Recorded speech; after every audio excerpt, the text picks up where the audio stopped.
Hello, and welcome to episode 50 of the Sunday League Pundit Show. You have myself, Stretch, my very good friend Jim Jam, my very good friend off-camera Tin Ribs. Hello. And my 13-year-old son, Zach. Hello. How are we all? Choking to death on a Pringle. You have just nearly killed yourself on a Pringle. Of all the things, man. This is why he doesn't want to be on camera. It's like, it would get us so many views to see someone almost die on a Pringle. To be fair, I'm just trying to emulate. Want me to put you in touch with my my paramedic from last week? I'm trying to emulate what you did last week. I just feel a bit left out. We felt really sorry for Jim Jam last week because he did get rushed into hospital with problems. Yeah. And then we felt really bad for him. And then during the pod last week, we got a message saying, "No, I'm okay." And then it was all like, no fucks given. It's okay. Yeah, pretty much. It was open season again to just abuse him. Yeah. So fortunately, he's joined us today by remembering to breathe. Yeah, he's remembered to breathe this week, and he's with you. So better than last week. Definitely better than last week. Still not 100%. Not 100%. But enough to be sat here with us, so we appreciate it at least. So I'll go in a few little let's be honest, it doesn't take much statty effort. little things, nothing too major and stuff like that. So obviously, last week's stat would have been, I was going to talk about Brentford scoring in the first minute, first time it's happened in the first minute, 3 games on a row, and they let us down this week because he scored in the second minute. Yeah, it was 1 minute 30. Yeah, something like that. Took him twice as long. Apparently, so slow. I mean, Thomas Rung said it's because we didn't win the coin toss. I mean, So it's a fair point. Yeah, So he said they're going to practice more of the winning the coin toss for. How do you practice? You could say that, or you could say it's the start of Brentford's downfall. They're becoming slower with it. Yeah. If they're not scoring to 1. Next week's 3 minutes, then 4, then never. So all I'll go with, obviously, we've got the unbeaten teams at the moment. We've got the Arsenal and Man City, but there's only one team left in the English Football League now. So there's only one left, and that's Sheffield United. So they're the only ones there. Stockport have ended their goal-scoring streak that was on about. So now the longest goal-scoring streak, unfortunately, is the 115, who are currently, I believe, 30 games unbeaten as well in the Premier League as well. So they're on for that Arsenal record. Yeah. Though it's a long way off. Well, they've still got another 20 games to go on there before they beat it. So Yeah. So it's a long, long way to go. I'm sure he'll want it though. Yeah, of course he'll want it. I do have one stat, and I haven't looked into if this has ever been done by another team. Okay. However, in the Leeds game a couple of weeks ago, when Ampadu came off injured, he was replaced by Tanaka. At this point, when Tanaka came on, Leeds had 11 different nationalities on the pitch. That's the first time it's happened. Is it the first time ever? Yeah. And if you include the manager, that's 12 different nationalities. Yeah, that's insane, isn't it? There was another one. There was a Leeds one as well. Oh, the corners? Not the corner. The penalties one. Oh, the 15 minutes. 15 minutes against 3 penalties Norwich have scored against Leeds at Carroll Road. The first one was in like the 70s, then the 90s, and then the other day. Every single one, 15th minute. Yeah, that's crazy bizarre. stuff. There's one from yesterday, actually. Yeah. Was it the Brentford game that ended 5-3? Yeah, that ended 5-3. That is the first time 8 goals have been scored in a Premier League game, and 8 goal scorers have been from 8 different countries. Wow. Yeah. There we go. Stat for you. Man. Full of stats this week for you people. That's why the intro's so long. But we are going to music.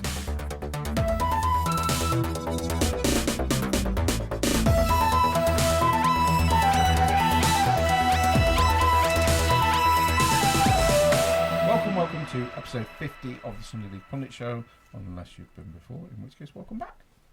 The games this week, gentlemen. The games this week. How do we feel? We had some Champions League games. We did. I've watched some Champions League games. Of which Arsenal played a very average PSG team. Very, very average.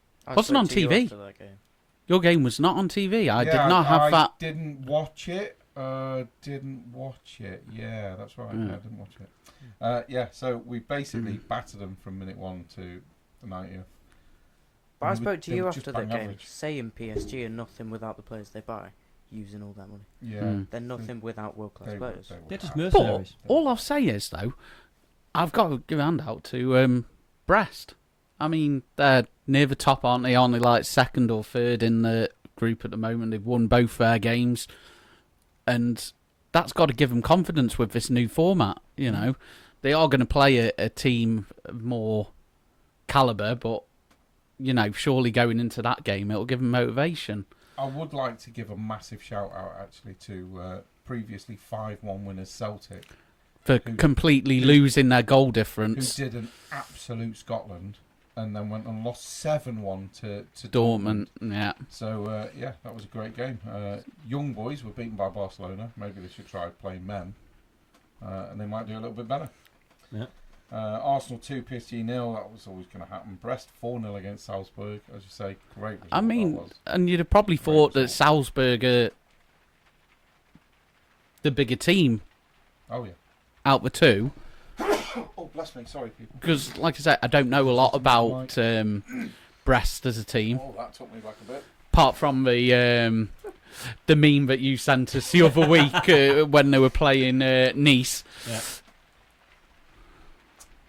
Oh. I can only assume Nice what that would be. Yeah. Yeah. But no, I watched the Liverpool game the other day. I thought that Bologna had moments where they could have took the game back, but Liverpool ultimately did that. I would like to say at this point, right, that I know it's not going to be a popular opinion, because it never is. Honestly, I don't really care. Liverpool, right now, are nowhere near what they're being made out to be. No. They may have won 9 in 10.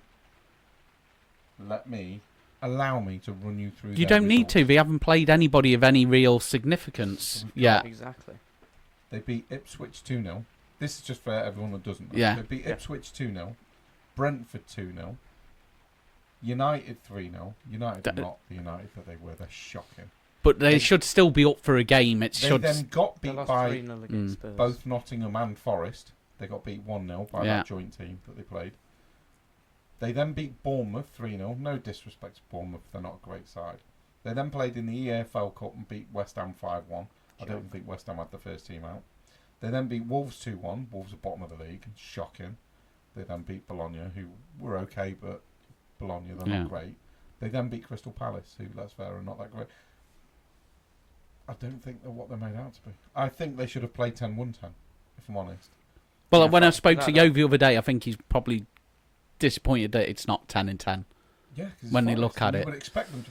Don't get me wrong, Forest played bloody well that day. They did play really well against Liverpool. Yeah. But you've got to beat the teams that are in front of you. And they've done that. And that's another thing, is they have done it, apart from, obviously, the Forest split that they'll say it. Yeah. At the very least, they should be unbeaten. If they've not won 10 out of 10, they should be unbeaten. And they're not. And that, for me, is poor. You know, they are going to go into the games where they're going to play Spurs, they're going to play Manchester City, they're going to have to play Arsenal at some point. I'm going to run through that. By the 4th of December, I think we'll know. Because in that time, they've got Chelsea next, then Arsenal, then Brighton, Villa, Southampton, City and Newcastle. Yeah. So out of them, Southampton, no offence, although unless you play the way you did against Arsenal, is not really going to be much of a challenge. No. I personally think Southampton deserved more than they got out of the Arsenal game. I said to him, I watched it with Zach. Yeah. And I said to Zach after about 20 minutes, I said, this looks like Southampton have learned how to defend. Yeah. And they're going to be stalwart defence for the whole game. And Saints are going to score on a break here. And to be fair to him, great goal. Not a foul. I thought that Sterling was soft. Would you agree with that? As soon as he went down, I turned to him and said, why is Sterling gone down there? Yeah. And then the commentator's like, well, was that a foul on Sterling? No, that's not even a question. No. There was nowhere near a foul on Sterling. Sterling, I'm annoyed that Sterling didn't just stand up and go, what? Shrug him off. What are you doing? Good finish from Archer, and I thought, I think hopefully that kick-starts his season a bit. Cause it was a great finish. Great run. Took it out on his own. Singled the defender out, so he was solo, one-on-one. Very clever. Yeah. Pulled it back in.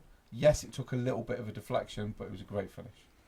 Great finish. But I think he that really well. I do question why he's telling Sterling to start barging people. What do you expect him to do? Start flapping at He does look a bit funny, doesn't he? I mean, the equaliser, it was too early. Flynn Downs, poor pass.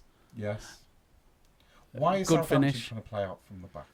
I mean, I wouldn't even say that that's playing out from the back. That's just... But they tried it for the whole game and it yeah. wasn't working. No. Surely there's got to be a point where you get to sort of the 30th minute and somebody shouts, this is not working.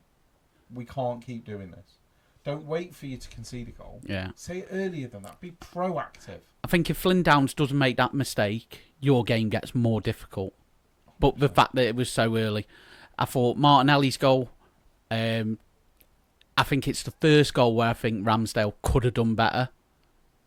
A little bit. I think that's harsh. Personally. It is harsh, but but it's near post, isn't it? It is near post, but he was left isolated. Yeah. He's in the middle where he should be, where the ball The starts. full blame goes with great ball over. Sagawara. Right onto The right toe. back wasn't marking Martinelli. He was Horrendous nowhere to be defending. seen. Horrendous. Horrendous And that gave you the game. And then, obviously, the third goal... the third was just unlucky because he'd actually defended it quite well. It just happened that Saka was the one stood there. And he kicked it a little bit too far. And I was like... It was just unfortunate. I'm glad that was 3-1 and not 2-1. I'd have been devastating. That defender would have been crying. It was Sagawara. So, unfortunately... He's been a good player this season, but I felt that he didn't have his greatest game. He really didn't. But I thought that we played really well and I got positive to take from that. And the next game is Leicester, and that's massive. Now it's huge because now you've proved against Arsenal you can play against the best. Now, we're not the best in the league, but you know what I mean. Yeah. You can play against the top four. Yeah. And you can hold your own. Yeah. Because for most of that game, I said to Zach, I think we're going to lose this. Yeah. I think they're going to hit us on the break, and I think we're going to lose the game. Because your defending was outstanding in the first half. Yeah. It was on point. We go away to City after that. And are we going to beat them? Probably not. Probably not. But you know what? City are not in the best of places. So are we going to argue the fact that you... Can we talk about argue the fact that City are potentially a one-man team right now? Because without Rodri... They're struggling. They're not flying through this league without Rodri. And the thing is Rodri came back last season. They went on that mad run from January. Yeah. I'm not sure what's going to happen this season because Rodri isn't coming back. No. Now, I don't wish injuries on anyone. And an ACL injury I've had. And it's horrific. Yeah. Obviously, I'd rather him not be out through that. I'd rather he was out through flu or something. Do you know what I mean? But it's a bad injury. You've got to feel for the lad because it's a horrendous injury. But without Rodri, City do not look like the same team. But I will say one thing though, just slightly from back. It was nice to have a week where the Arsenal fans weren't acting like Liverpool fans for 1 week. I agree. But there was no bad decisions though. No. So when you've got nothing to complain about, you're not going to complain. The refereeing was actually quite good. Sterling went down for a foul. Was nowhere near a foul. Ref didn't give it. Game carried on. You scored. Yeah. I've got no argument with that. Sterling needs to be stronger on his feet. And do you know what? There was a point right at the end where you had a corner and Raya flapped at it. Yeah. Because your guy was the one where we hit the barging him. crossbar. Yeah, where your guy was barging him. Yeah. And I'm like, why wasn't Raya stronger? And then you've got a lot of Arsenal fans going, that was a foul on Raya. Well, no, it wasn't. He was just soft. You need to come out and you need to command your area. That's what goalkeeping's about. It wasn't a foul. Raya needs to be stronger on them particular instances. But unfortunately, at the moment, there's a lot of Arsenal fans that are letting you down because they're acting like Liverpool were is that a few Arsenal years fans ago. And Liverpool fans, or is that society now? Because I've noticed it is the younger fans that are doing it. Is it just this woke, I expect life to be handed to me youth that we've got today? It's a mix. No, because when you look at some of the people that are crying about it, they're all our age. Arsenal are becoming the new Liverpool. Then they need to grow up and get a grip. But yeah, I'd say it is a mix of the generation and the fan. Because in just that particular fan base. You can't complain. Now, I've moaned about some of the decisions that we've had this season. Yeah. Because it's not been consistent. That ref that refed Arsenal Southampton, very consistent from start to finish. Yeah. Very consistent. And like you say, last week he was quite consistent. Last week the Arsenal ref, I know wasn't here to say it, where was Calafiori should have been sent off, and then a Leicester player should have been sent off as well. But he made the same decision, same outcome. I'm okay with it because at least it's consistent. Yeah. They should have both. Calafiori should have gone. 100%. It was definitely a yellow card. But then when whoever it was from Leicester stamped on Saka, I'm thinking as an Arsenal fan, if he goes now, that's not right. Yeah. Yes, it's a yellow card, but you can't. Don't do it.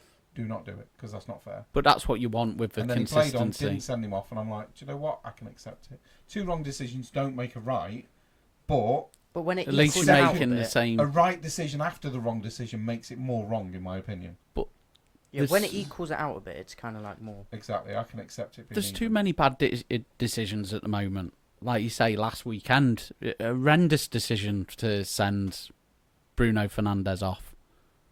It was a yellow. I disagree. It was a yellow. I disagree. I think when your foot is that high when you're going for a tackle, whether you slip or not, if your foot is knee high, it's a red He was card. barely even moving. There was no force behind it. But his foot is at knee The height. intent's not. I'm going to disagree. I think His to foot's say he at got a knee yellow, high. if you were to give him a yellow, that's purely for the fact that he's a lucky prick that Maddison's moving away from him. Yeah. The fact of the matter is, the foot is still at knee height. The intent is there. He's just lucky that Maddison's moving away from him. Totally agree. Yeah, And the ref doesn't see it either. Well, They've shown the ref doesn't see I it. watched the ref watch, and they go, "This is the view the ref had." No, it isn't. This is the view the linesman had. No, it isn't. The views they were giving in ref. I don't watch ref watch. Oh, so he's It going. winds me This is up. the view the linesman had. It's the view if you were in parallel line with it, where the coaches are, the dugouts. Not where the linesman You'll is. find the liners in line with the fullback. Yeah, but where it should that's be. it. So the linesman's view is completely different to the one they go, well, this is his view. And they're going, this is the ref's view. It's not. It's a panoramic fucking camera angle looking down over the shoulder of his left shoulder where you can see a player. That's not his view. That's some fucking bird flying above his head's view. I hate when they do this whole... It's like we were saying about the whole offside. Where are you taking the line from? And they're showing FIFA-style 45-degree angle. Oh, that's Well, how are you insane. going to get a line from that? They were doing that again with the Oh, Martinelli no, goal yeah. yesterday. Yeah. Just go And straight they're line. like, well, we'll look at this, and Martinelli and the defender are here, and the angle they're looking at is like. You know what the 45 camera? degrees to the You left. know what the camera angle that we saw, which I saw from that one? Not a clue if it was offside or not, because you couldn't see it. No, No, not properly. Not a clue. And do you know what? They put the lines on. They went it's onside. Why didn't you do? Tim has been saying this for months. Just put the lines on.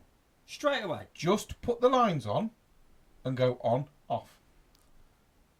Yeah. Instant decision, and nobody's going to moan because the lines. You're probably still going to moan like, you know, when it's half a millimetre, you're going to go, what fucking advantage? Yeah. Offside. The actual offside rule in the book states it is to negate an unfair advantage to the attacker. Yeah. What's an unfair advantage about that? Nothing. If you're 2 millimetres in front of the defender, who, by the way, is facing the same way you are, and you're both running back towards the goal, are you getting an unfair advantage? 2 millimetres is hardly an unfair advantage. You were stood in front. How's it? Aren't you meant to Dumping give you the out. benefit of the doubt to the attacker? So years ago, that would have just been called onside, and that's it. And Well, even going with VAR, going back to that Bruno Fernandes decision, whether or whether not the ref saw it properly, or whether or whether not the linesman saw it properly, it's a red. It's going to go to VAR. So that's all. VAR should see it. So VAR should be doing their jobs quicker, Well, at this point, better, I would and like to take a easier. look. I would like to point out at this stage that my son is a Tottenham fan, and he hasn't mentioned the fact that Vicario decided to play netball for a week and So didn't get did done for it. Odegaard play basketball. Yeah, but Odegaard was against Liverpool, so people will accept that. so that one, I mean, I It just. was a Stonewall. I mean, they're saying that It was he a definite didn't bet. deny a goal-scoring opportunity, I think but he probably I did. think the last touch he made potentially did. Right, let's just bring into this that had he not touched it, there's no goalkeeper. I would say that that's definitely denying a goal-scoring opportunity. When you can't even get past the goalkeeper, or you don't need to get past the goalkeeper, that's 100% a goal-scoring But, yeah. opportunity. There's no goal. There's no hands to get the ball past. It's only feet. Yeah. That to me makes it easier to score. Surely.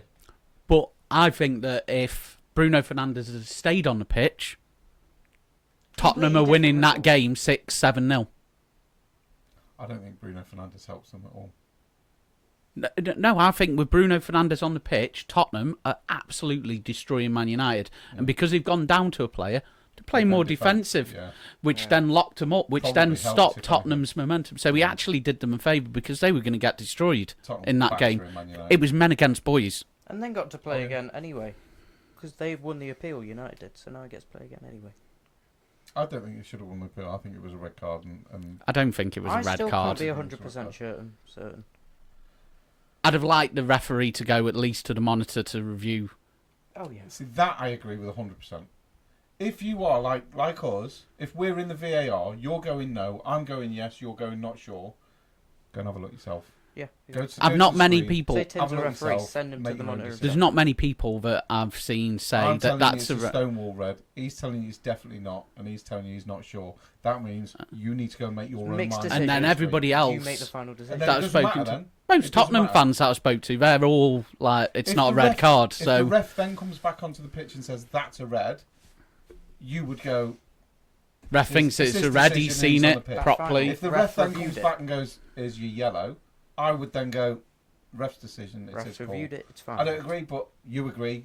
Yeah. You know, there was no right and wrong there because Okay. we've got three different opinions on Yeah. the one situation. I'm going to ask a question on the whole, like where we stand with it. Yes. Oh, sorry, no. Oh, hang on. You're saying it is, and I'm saying it. You're saying it's not. I'm saying it is. So here's a question, because I'm saying the intent. If you're on a pitch and there's a foul, and I swing a punch at you, if I connect, straight red. If I miss, is it still straight red? Or are you going to go, oh, well, he didn't hit him, so it's a yellow card now? I'm not saying that he didn't hit him. I'm saying that No. The- The question is, Yeah, but he's not on about did he hit Yeah. you. He's The on problem about, is did he you intend- can't I've tell what- intended you to can't connect tell my what his fist intent with your was. face. Basically, what he's saying is because of where his foot was, knee height, yeah. is that intent to get the ball or the player? I think that's what Tim was. But it's asking. Yeah, exactly that's what what I'm he's saying. getting at. Yeah, So did of he course. intend to get the ball or did he intend to get the player? That's the question. Yes or no? And that you'll never know. I because you will don't say he know didn't whether intend to get the Fernandes did or ball not. because his foot's at knee height and the ball is not that big. Yeah. You're not Like playing I with a beach ball. You're playing with a football. The whole debate that you've brought up is that Maddison didn't really get hit that hard. It come low, blah blah blah, and he's gone down easy. That's only fortune of how he's running away. Also, that suggests that if you only lightly touch the ball with your hand in the penalty area, it's not a penalty Oh yeah, because there was no force behind it. of course. But yeah, so that's my point is, if you swing a punch at someone, if you connect, it's a straight red. We know, but if you don't connect, is it? Oh, it's a minor misdemeanor. We'll just put it as a yellow because it's still a red. You still intend to take the jaw off. Yeah. So trying to kick someone in the knee, whether you contact or not, you're still intending to kick them in the fucking knee. I just think to because show. his attacking foot, his tackling foot was so high, it's got to be a red Yeah. card. That's where I've got to 'Cause give you're it to not the going for the referees. ball, Though. in my opinion. You've got to give I've just them. hit the mic, You've sorry. got to admit just- that they're never going to know the exact intent of it. Because Fernandes could have said, "I was going for the ball." I'm But you sticking would've with. ne- Which you one, would've left never or known. right? 'Cause when your foot's that high, you're not going for the football. You would have Yeah. never known what Fernandes was going to say to you, compared to what he actually thought. Though, is what I'm getting at. I get He that, could be but completely lying to you. actions speak louder than words, Yeah, and his Um, foot is knee high. it is high. I'm sticking yellow card. You won't change my mind. I'm still saying not. It's I my mean- opinion. He's All right. going to Hang win on. the award for the highest tackle of the season. All I'm going to say then You're is I'll saying- agree. It's a yellow card, but because of a rat-faced little twat, I'd give him an additional yellow card for that. Totally. I'm okay with that. So I don't particularly like the player. I just don't. I generally look at that and players getting sent off for that. Nah, not. I'm not on board with that. But this is why VAR have got such a fucking difficult job. Because we can't even agree on that one. No. Yeah. But my problem, as always, is the glaring mistakes. The handball. Exactly. The Odegaard Exactly. handball against Liverpool, which you brought up. Yeah. It was a glaring mistake. I even said at the time, I'm an Arsenal fan. Yeah. That was a penalty for Liverpool. I don't give a shit what angle you want to look at that from. That's a pen. Yeah, we both been Yours is a incredibly yellow lucky. card, a warning for your keeper not to do it again, and a free kick on the edge of the box. Here you go. Something different then for a change. See, Adama Traore absolutely outpace Kyle Walker Do you and know- make him Yeah. You know look my problem with like. it? We were watching Match of the Day this morning, me and Zach, and I said to him, he is the same player as Usain Bolt because he's got all the pace, but there's No no end product. finish in him at all. Traore, you on about? Horrendous. Oh, Nothing to show for it. Horrendous. he was. He's just a speed merchant. What good is that And a to anybody? powerhouse. But what good is that? Which miss was Not doing worse? anything. The one in the first half that went over the bar, or If I the was Walker, one-on-one? If I was Walker, genuinely, if I'd I was just Cal jog after Walker, I'd have just stopped. I'd have just folded my arms and waited for him to hoof it into Rosette, looked at me as if I'm looking at a watch, and then I'd have carried on. Mate, I'd just leave him. Let him run. I mean, the amount Perhaps of he times, was doing this on the way for tapping him on the way. the amount of times Leeds were linked with him, Go on, boy, run! whipping him like a horse. Go on! Yeah. But no, we got linked with him loads of times in the Premier League, and I was like, please don't sign him because he's just got no. Just a speed merchant. It's like building a house without cement. You've got one aspect of it, but not the actual important agreed. aspect of it. Yeah, totally. That's great Because you analogy. can have a player, and I'll say his name, that's got no pace, but will score hundreds of goals because he's good at what he does. Giroud. Harry Kane. Kane. Ah. No pace. Giroud's another great example. Though. Yeah. Giroud and But Kane. it's about their positioning, their movement. He's got no pace. Yeah. He's got none of what Traore's got. Because Kane has not got the strength of Traore. But you although look he at is Kane quite and strong, Giroud, and they are in the right place at the right time. and they'll get the goals. They do get there. Traore They do will hit always them. get to the They right do place, score. and usually at the right time because he's rapid. But it's just like, it's like he's got his own personal dump button, and as soon as he goes to kick the ball, someone hits it, and he just goes, "Ugh." And I don't understand what's wrong with him. I don't understand how he's made professional football. I'd get it if he was in the Olympics, because he is lightning quick, He is. and he'd make a bloody good career out of being a sprinter, because he's rapid. But how did he become a footballer? Yeah, but I'd say putting Traore as an actual job is getting to the job on time, sitting down at your office, just doing that all day. That's a pretty good Doesn't do analogy. the job. I'll say that. Gets It's done. two now. That is a pretty good analogy. Yeah. He's the only one that gets to work on time, sits on his phone all day. But it's That not is very Traore. often you see Cal Walker beaten in No, it's very rare. a foot He's race. 34 now, so he's probably at 27. It'll probably been a bit closer. But Traore is lightning Yeah, quick. it's very Oh, rare. yeah. Lightning quick. But with nothing at the end of it, it doesn't But matter. I wouldn't even bother Why are you chasing going to him. try and race him? Wouldn't even bother chasing him. Let him go. We've done that on a Sunday morning before now, years ago, where someone's gone through and I've just gone, You know where it went wrong? He hit it with his wrong foot, for starters. wow, I didn't realise he got a right foot. They're both wrong. I mean, that was a right-footed shot all day long. Yeah, he's I got... thought he was left-footed. He is left-footed. He hit it with his left foot, but it was the worst left foot ever. It was a really difficult left foot shot, or a tap in with your right foot. So he's tried to turn and hit it with his left. He's hit it Because- right at the keeper's chest, What I basically. complain But about he all also the lacks time, the I am footballing sick IQ. I am sick of footballers who have only got one foot. Yeah. Completely. I've got a very poor left foot, in my opinion, but I can use it No, if you I haven't. need to. I can pass short passes with it. I can hoof a corner over if I need to with a left foot, and if I have to because I'm injured or whatever, I can even take a goal kick with my left foot. Because all you're doing is putting your foot through it. Surely it's not that difficult. If you're playing football every day of your life, practice that bit. You're shit at it. That's the bit you need to work on. Yeah. Like even Sunday league, we would go to training and I would specifically say, okay, we'll have a shooting drill, wrong foot only. And I do it all the time. Wrong foot only. Your weak foot. Because you have to practice with your weak foot. Because I want to know if that ball comes across and it's awkward for your natural foot, that you're not going to have a problem swinging your weak foot at it. Do you know what? If you miss, I'm never going to give you hassle because you've tried. But if you then try and screw your body round to use your natural foot, then you mess up, then you're going to get shit off me. Yeah. Because you've gone for the much more difficult finish just because you're too bone idle to use your weak foot. I remember being like 8, 9 years old and used to... So whatever foot you were, you had to wear a slipper, basically, with your I like the idea. normal foot. So Yeah. you had a... But basically, if you went to kick it, your slipper was flying off or whatever. I'd have been So you super had your slippers. football. But I just taught you to use your other foot. It's so Yeah. basic though, isn't it? I think should it was be. all It part should of be. this Dutch vision. I've said it to him when I first started getting in contact with Zach again, and we started going out playing football. I kept saying to him, "Use your right foot, use your right foot. Stop using your left for everything." Use Yeah, your and right because foot, of use that, your I right actually do use my right foot now. foot." And now he does use his right foot because he's confident with it. But it's only because he's just been over the pot with me prattling about using it. Use your weak Plus, foot. then the other players don't know what you're going to do. Yeah. Yeah, It's too many exactly. people on a Friday night. You know which way they're going to go because you know that. When I'm in net, when there's no keepers and I have to go in net, I'll always say to my defender, show him on his left, show him on his left. Because I know he won't use it. If you cover him coming back onto his right, he's knackered. He's got no game. There's nothing he can do. Because he will not swing that left foot at it to put the crossover. Yeah. He won't. So show him on his left. And eventually it'll just run out of play. Because they don't know what they're doing. Most of them. Yeah. Very, very few can use both feet. Whereas I will pride myself in the fact that, yes, I'm not great with it. But if you show me down the left, I can at least swing across him. It's not that difficult. I surely. beg to differ. I've seen you do things with your left foot that I can't do with my left foot. That's my strong foot. It's, I'm 43. I've had a lot of practice with mine, to be fair.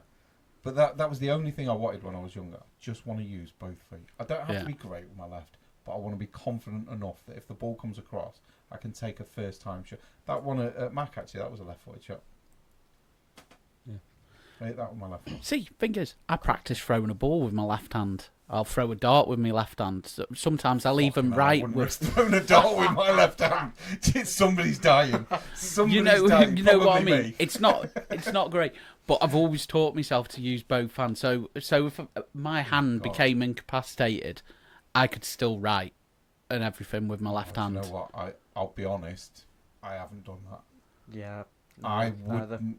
I'd know what I'm meant to do with my left hand if I'm writing. It probably wouldn't. It's translate very well. much Alright, try doctor's it, then. handwriting, It but wouldn't translate well at all. I do I can practice. write, I mean, my writing's pretty unneat anyway, even with my natural hand, but with Mm. my left hand. I have tried it a couple of times. I end up writing the letters backwards. I don't know why that works, but I can write backwards with my left hand. Yeah. It's really weird. I don't understand. You know what we why need it's to a talk thing. about quickly before we move on now? We have to talk about a certain game from Friday night. No. Okay, let's talk. Okay, so We've got 4 minutes. great. So we were away to Sunderland, and they went 1-0 up. We got one back. Offside. It was offside. I won't deny that. Hero is Yeah. offside. So you will actually say there's some justice in the result. Yeah. I think for majority of the game, we were probably the better team. Yeah. Not the whole game, but for like large Yeah. portion of it. And with the away team, we weathered the storm at the start. Then we took control. We got the goal. Unfair. It was, Yeah. it's offside. I won't dispute The that. thing is, though, it swings in roundabouts. This is where you go, there's no VAR and stuff like that, and sometimes Absolutely. it works in your favour, sometimes it doesn't. Well, we'll talk about the officiation of the ref in a minute. So that was offside. What are you doing? You carry on. Okay. No. So then we went 2-1 up. Fantastic goal from Firpo. Yeah. Really good team goal. Yeah, Really yeah. good. And then 99 minutes into a 97-minute game. Oh, Right, God. I'm just showing him a video, and it says, if you missed the Meslier howler last Yes. night, here it is. I've just shown it to the camera. Pretty much. So the 99th minute of a That's the 97-minute video you game. couldn't see yesterday. The ball's knocked over, and now they're saying there was a tuft of grass and it bounced fully off. I think he's just overstepped. I think if you actually watch his foot, like his footwork, he's took one step too much to the left. Yeah. Can I just hear that excuse again?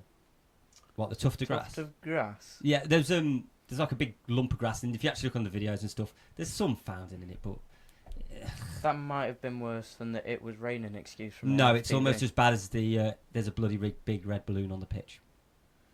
Oh, Darren Bent's goal. Yeah. Mm. But that's what I'm saying. So I don't think the lump of grass did that much. I genuinely don't. I've No, watched I don't. I've watched a few and the ball doesn't seem to move. At worst, The- he could have it lifted wasn't his elbow drastic. out. And It wasn't enough to deflected go it. past him the distance that he went past. I think he's overstepped. Yeah. Because he's moving across quite quickly and he's overstepped and it's gone in. It's an absolute howler. Am I allowed to point out, for those that don't know, it was the 97th minute. 99. Yeah. It was a minute It says over. It was a 97 on minute, there. whole minute over where the referee should have blown the whistle. Well, that's just an advisory. Yeah, but hang on. No, that's not my issue. Where I was saying about referees being a bit So, fair enough. We're now at 1-1. Two mistakes lead to a goal. The Sunderland players then dive into the crowd like they've just won the Premier League. Jesus Christ. They're all there, diving all over each other, hugging. The crowd are on top of them. That Where's the yellow should be cards, mate? Melier. You're not allowed to jump in the crowd, are you? You're not allowed to. Oh, hang on. When I complain about refereeing and not giving yellows, No. it's just bitching. But when you do it, No, I'm just saying. Where's the Wow. yellow cards? They all were in the crowd as if they've just won the league. Ref did nothing. I'm clipping that next time he bitches when I moan about refereeing and not giving a yellow card. I bitch around refs all the time. We had it all last season when I was saying I want VAR. I think the result was You fair. don't want VAR. No, I don't. It's a shame we couldn't hold on till the end. Would put us second. No, you did hold on to the end. You did hold on Just to the the keeper didn't hold on to the ball. Meslier decided that he didn't want to win that game. It's one of the That's worst. his way of saying, our goal was offside. Sorry. The thing Sorry. that's annoying the fans more than anything at the moment is when you actually see it go in, he's distraught. You can see it all over his face. Yeah. His old manager comes up to him and they have a chat and he's laughing. And they're like, Is that his old manager, is it? Yeah, so he was under his tutelage for like years as a kid. Because keep in mind, we took him away from, was it Marseille or something really early. So he was really young. So this guy's had a massive influence on his life. And they're having a laugh. I get it, you've just dropped the ball in the net, but you've got to move on. And I think people have been a bit hot. Oh, he shouldn't be laughing.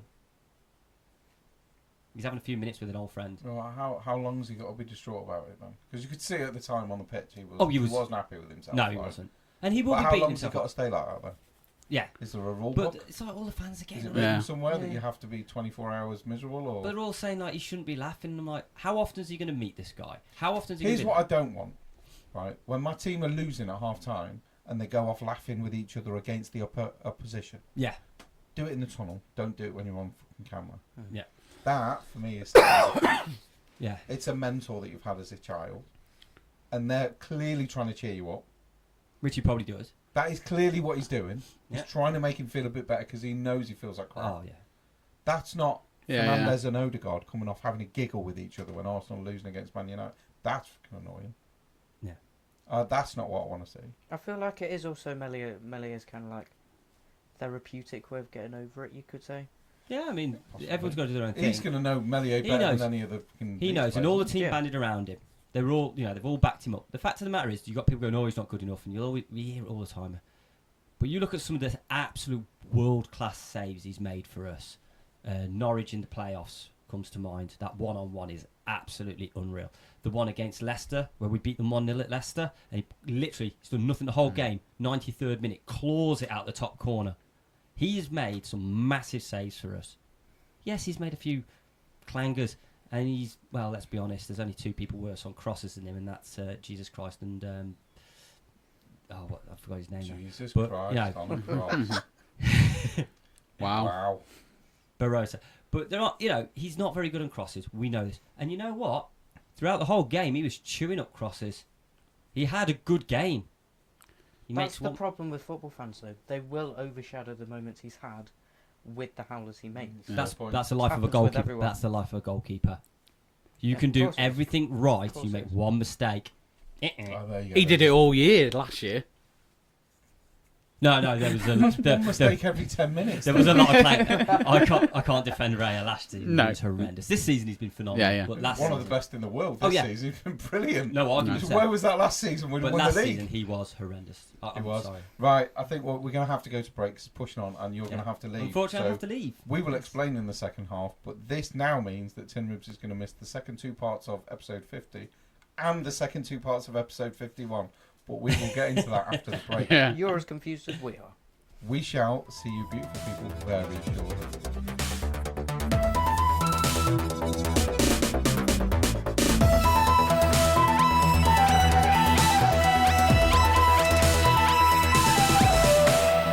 Well, and welcome back from the break. Episode 50. Yeah. So, how do we normally start part two? Who are you? Who am I? Exactly. Who are you? Who am I? So, I actually had a couple sorted last week. Like, I've got a few Yeah. weeks sorted, and then you Wow. weren't here last week, so it's sort of Went to the dogs. It went to the dogs. The dogs, I tell you. At least the you dogs. prepped. Yeah, I have prepped for once. I've prepped part of it. Right, so we're currently on 59 points for Jim, 62 points for Tin Ribs. That's after the 9th week. This is going to be the 10th week of doing it. Except this time, Tim Ribs isn't here. Tin Ribs is not here, So so we- my 13-year-old son Zach is standing in for Tin Ribs playing Who Am I? So for them that don't know, we go through 3 footballers each week. Yeah. And I will go through 3 sections each week. And at the end of each section, I will say, who am I? You will both write a name down. I will then look at that name. I will then carry on without saying whether you're right or wrong to give people at home a chance if you two get it right straight away. Yeah. And then at the end, as we didn't do one week, but have made a point of doing it since, we will say what that player is. Yeah, yeah. So Forgot you will know. to- Yeah, apparently the one week we went through forgot it all, and I was to- going, yeah, And you're all three right, of us and yeah, got you're comments. right, and not one of us noticed while we were doing it, and then afterwards, as people listening, going, well, we don't know who that one was. You never said. I think everybody knew who it was, but they wanted clarification. Yeah, they Yeah. wanted the clarification, so now we make sure we give the clarification. So Zach is standing in for Tin Ribs. Sorry, this I week. don't need to stand in for Jim Jam. Because Tin Ribs has joined us for part 1 of episode 50. He's also joined us for part 1 of episode 51, which you'll Yeah. hear next week. Yeah, Because he we're just recording wanted an both input. episodes on the same day, because next week is international break. And I've decided, having done 50 weeks in a row, that I wanted a week off. And I don't have a legitimate family emergency. So I decided to get everyone together on the one weekend, record 2, which gives me next week off. And Using the international break as an excuse. international football's crap anyway, innit, let's be honest. So none of us like it. We've Yeah. all moaned about it. Yeah, So we totally. figured that's the week we'd do. So next week's pod will just be us talking crap about each Stuff. other, about life, just a general podcast. Although part 1 did heavily feature football, which Yeah. is that's not what It we were proves how aiming much for. of but- lives we've got. Yeah, it just proves that our lives are basically revolve around football. Exactly. Because that's what it reverted to. So anyway, I'm sorry, but in the Scottish League, can I just clarify that it is really, really ironic that the refs' sleeve sponsor is Specsavers. didn't notice that. No. I've never noticed that. Maybe I need to go. Yeah, refs having Specsavers written on them is ironic It's anyway. really isn't it? ironic. Right, so who am I? Week 10, Player 1, Part 1. Fingers at the ready. I was born on the 6th of October, 1957, Happy in birthday. Durban, South Africa. I am... Oh, it is the 6th of October today, actually, isn't it? So Yeah, Yeah. happy birthday. Happy birthday to this Yeah. player. I played international football for Rhodesia, making 1 appearance in Great. 1977. Great. I then played from 1980 to 1998 for Zimbabwe, 32 games. And in 2018, I played international football for Matabaland. Didn't realise that was a thing, by the way. I played 1 game. I also played for 19 different clubs. Who am I?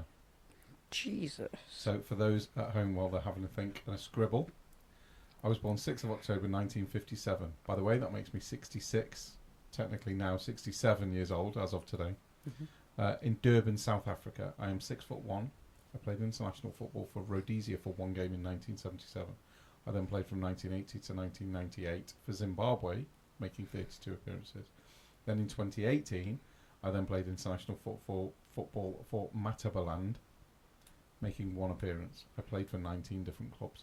Who am I? 5, 4, 3, 2, 1. Answers on a postcard. We have a name over there, and we have no name here. Okay. Mhm. Part 2.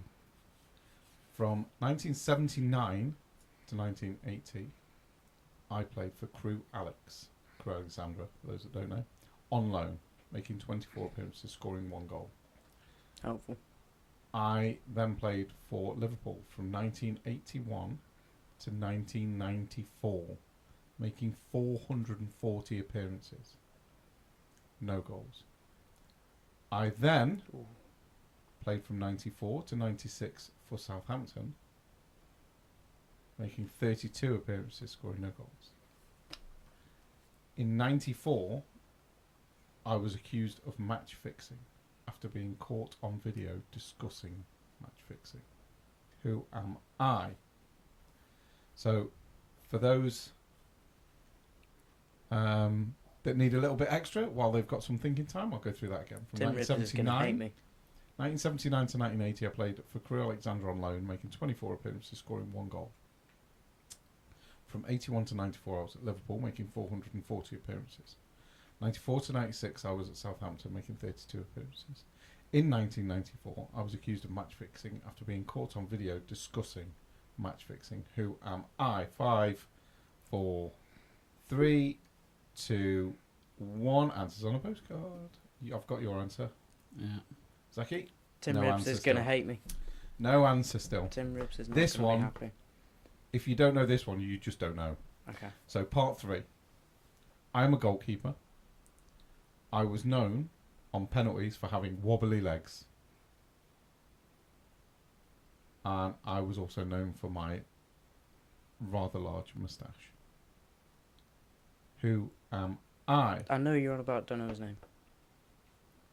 It's a problem. Yeah, that doesn't help, does it? No, So it's- for those at home, I'm a goalkeeper and I'm known for on penalties having wobbly legs. I'm also known for having a rather large moustache. Who am I? Okay. Oh, you've written sorry, Tim. Right. So who are you thinking of?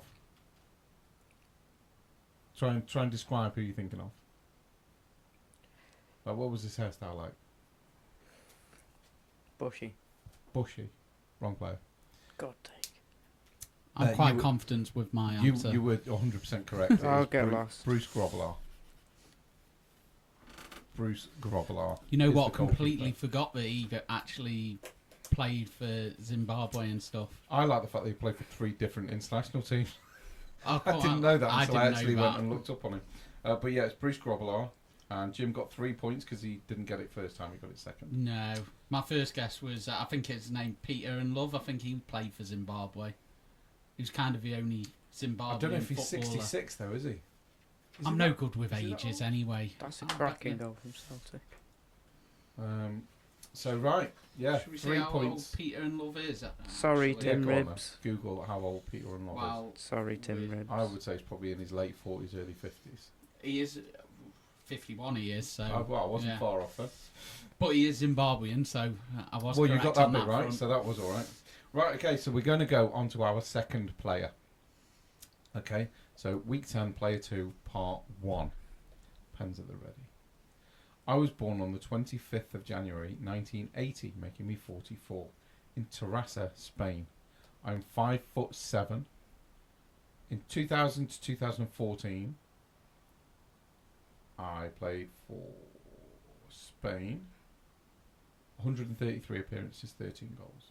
1998 to 2015, I played for Barcelona, making 505 appearances, scoring 58 goals. And 2015 to 2019, I played for El Sad, 82 games, 20 goals. Who am I? So while they have a bit of thinking time for the guys at home, in your cars, at work, Anywhere? trying to be a little bit less bored or whatever you're doing, we'll go through them again. I was born on the 25th of January 1980, making me 44 in Terrassa, Spain. I'm 5'7". From 2000 to 2014, I played for Spain 133 times, scoring 13 goals. From 98 to 2015, I played for Barcelona 505 games, scoring 58 goals. From 2015 to 2019, I played for El Sad. Appropriate name for over there, really. 82 Wow. games, 20 goals. Who am I? You've both got answers, so show me your answers. Okay, we have got answers. Part 2. I am a midfielder. I've won 8 La Liga titles, 3 Copa del Reys, 6 Super Copa de España, 4 Champions Leagues, 2 UEFA Super Cups, and 2 World Cups. Who am I? So for those at home, I'm a midfielder. I've won 8 La Liga titles, 3 Copa del Reys, 6 Super Copa de España, 4 Champions League, 2 UEFA Super Cups, and 2 World Cups. Who am I? What are your answers? I still think it's the first one, but Okay, so I'm you've changed. I'm just writing another answer. Okay. And you've stuck with your first answer. Ooh. Was below now. Part 3. Now's Yeah, your chance to change it because you Yeah. were too late for that. Yeah. I was part of Barca Wonder Years, an integral part of midfield.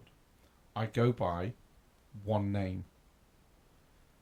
That doesn't help me still. Yeah. I have- Yeah, not helpful. I have managed Barcelona from 2021 to 2024. There we go. Who am I?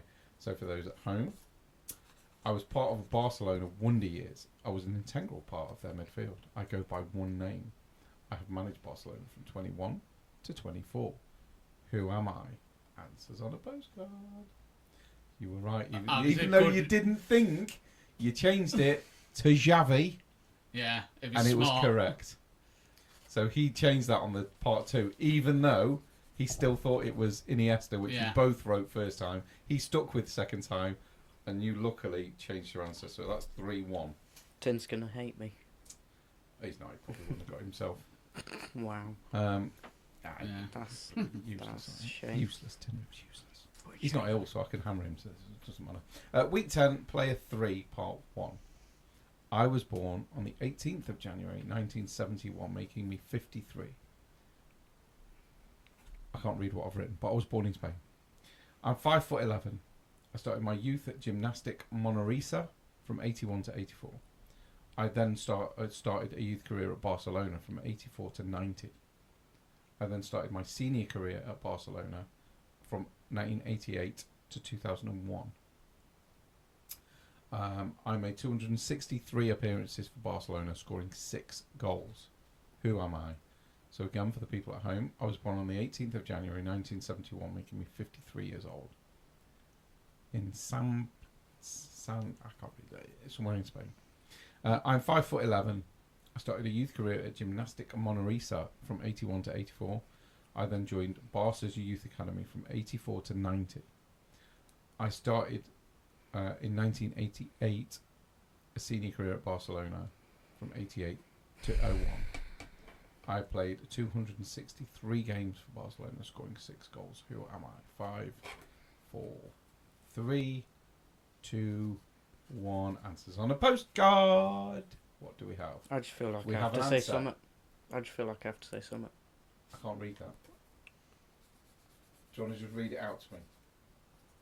It's the Brazilian Ronaldo. I couldn't think of anything else. Okay. I know it's not, but Okay. Part 2. I was a defensive midfielder. I've won 6 La Ligas. 2 Copa del Reys, 4 Super Copa de Españas, 1 European Cup, 1 Cup Winners' Cup, 1 European Super Cup, 1 Olympic gold medal in 1992. Who am I? helpful. So for the people at home, I am a defensive midfielder. I've won 6 La Ligas, 2 Copa del Reys, 4 Super Copa de España, 1 European Cup, 1 Cup Winners' Cup, 1 European Super Cup, and an Olympic gold medal in 1992. Who am I? 5, 4, 3, 2, 1. Answers on a postcard. We have no answer. We have an answer. Part 3. Are you ready? I managed Barcelona, Bayern, and I'm now at Manchester City. I have a bald head, grey beard, and spit too much. Who am I? I managed Barcelona, Bayern, and now I'm at City. I have a bald head, grey beard, and I spit too much. Now, if you don't get to the point this time, you're gonna be angry. He will be Yeah, upset Tim if he would didn't get hate it me this if I time. didn't. So, 3, 2, 1. But Pep Guardiola, Pep Guardiola. The difference is Jim gets 3 points, Tim gets 1. because he got it on the second. So that's 9-2 this week. That was tough. That was. I really found it hard to think of a CDM from. It's as soon as Them the week days. I step in, he starts. Well, I didn't know you were stepping in for Tim this week. Otherwise, in you my may have defence. done more a I'd have- modern player I would have definitely done some more youth-like players. If I'd that have are known. currently still playing, kind of. I was thing. intentionally trying to make it right. So it's Zach stood in for Tim. So 2 points makes Tin Ribs 64. And you got 9, didn't you? So you're on 68. You're now 4 points clear of Tin Ribs. But, as we know, things can change, and they can change quickly. Yes. So, that was Who Am I?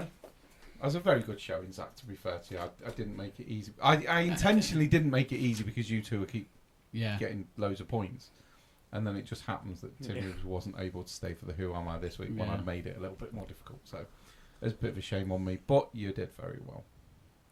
So what I would like to go into is some more of the games from this week. Because obviously we've spoken about Leeds while Tin Ribs was here. Yeah, so we'll stay on the Championship a little bit because I don't know. Have you looked at the league table? I'm getting my phone out so I can go onto FOTMob and check what the game is. Have you looked at the league table at all recently? No, actually I haven't, mate, So, I'll be honest. So all I'll do with this, obviously, Darryl won't be happy because Blackburn got beat by Plymouth this week, and Plymouth are obviously doing a lot better under Wayne Rooney now. So he might have found up his to level. 14th. Jesus, I wasn't expecting that. Yeah, well, they've won the last few, haven't they? So we'll start with Blackburn. So they're on 15 points at the moment, down in 8th place. Norwich are on 15 points. Watford 16, Leeds 16, West Brom 17, Burnley 18, Sheffield United 19, and Sunderland top of the league with 19 as well.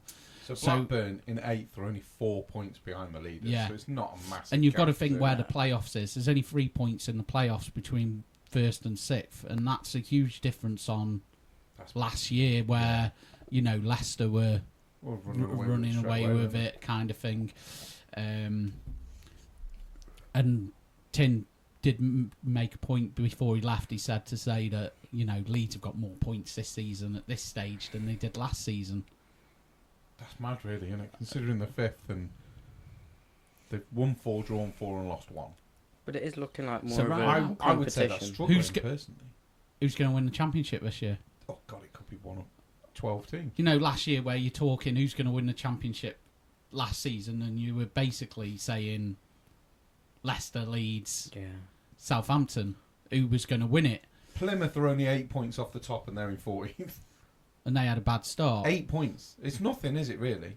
No. It's 3 games. And when you've only played 9 out of 46, that's massive. I mean, again, the teams that have come down, Sheffield United and Burnley are 2nd and 3rd, so you'd expect them to be where they're at. What about the other team that got relegated? Come on, let's give them a shout out.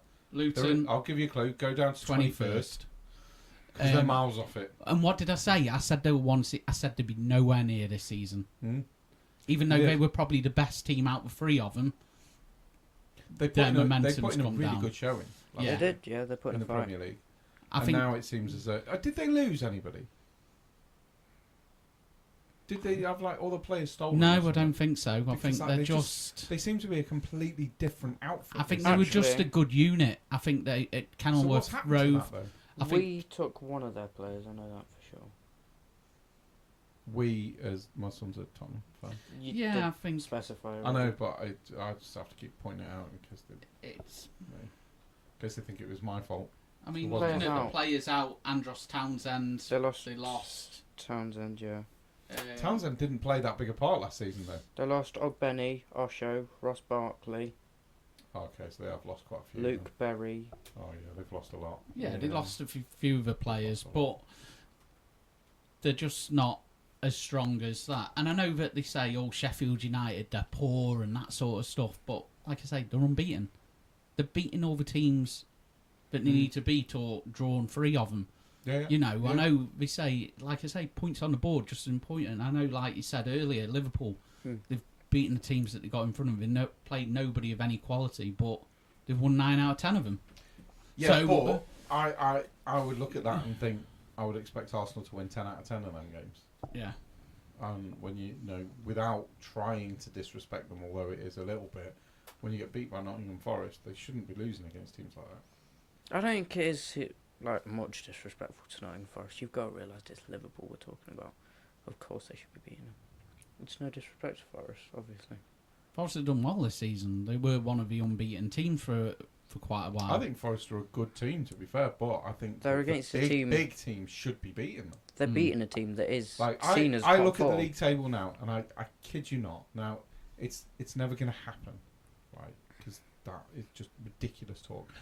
But I don't fear any team in that Premier League that plays Arsenal this season.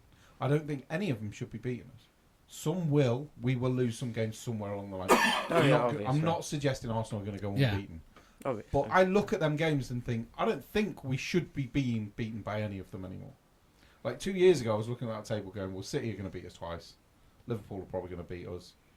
Tottenham are going to be a game. Chelsea are probably going to be a game. I reckon we should have played. I'm looking at that now going, we should win. I don't see why we can't win every game. Again, it's never going to happen. You know what I mean? Yeah, I'll go into each game thinking we can win this. Yeah. But I don't expect Arsenal going to win every game. That's just ridiculous talk. But I don't fear any team. And I think if we lose a game, it's either going to be poor decisions from defenders or a poor goalkeeping decision or an off day. Yeah. Bad refereeing The decisions. other team have just put out a hero performance. Maybe an exceptional performance by somebody or a penalty you've given away. You know, the of usual course it's going to happen. It's going to happen. Of course, you're going to lose at some point. Obviously, you're going to lose at some point. Yeah. But I don't look at it thinking we're going to lose this game because we're not good enough. Like Liverpool, when they went on there, they were going to beat the record, weren't they, for But what I most will wins say- in a row, and they lost to Watford. One thing I'm going to go back on now, and one thing I'm not. So, a little while ago, said on here, I think Arteta is like a Sunday League manager because he plays his mates.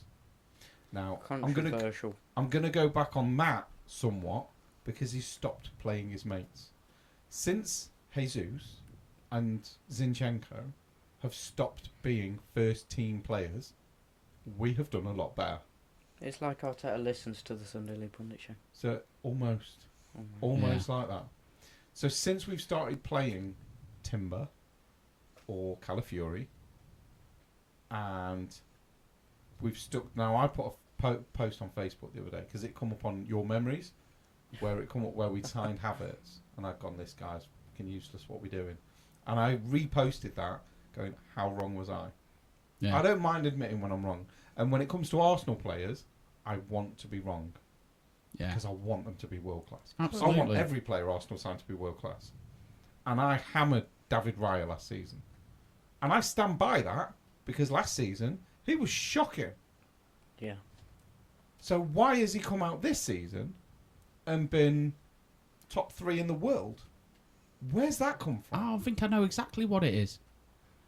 He knows he's number one now. Surely Whereas last season you had the point, and there was a part where Aaron Ramsdale's wife is going to. You were on TV 5 times today. He's on the bench. I've seen that interview with Ramsey. He didn't like that, did he? No, and it's like they're showing him like the reaction every time that Raya makes a save. They're like panning to Ramsdale, or Raya makes a mistake and they pan to Ramsdale to show his reaction. Yeah. He seemed to care a lot by what he's doing. Where there's no debate this year. You know, Raya is an Arsenal player. He signed for Arsenal. He is number 1. Neto is number 2. It's a hierarchy. There was always that point: is Raya number 1 or is he temporary number 1? He just feels more comfortable this year. Yeah, I think so. Absolutely. Listening to the Fozcast, obviously, with I should listen to that actually, but I don't.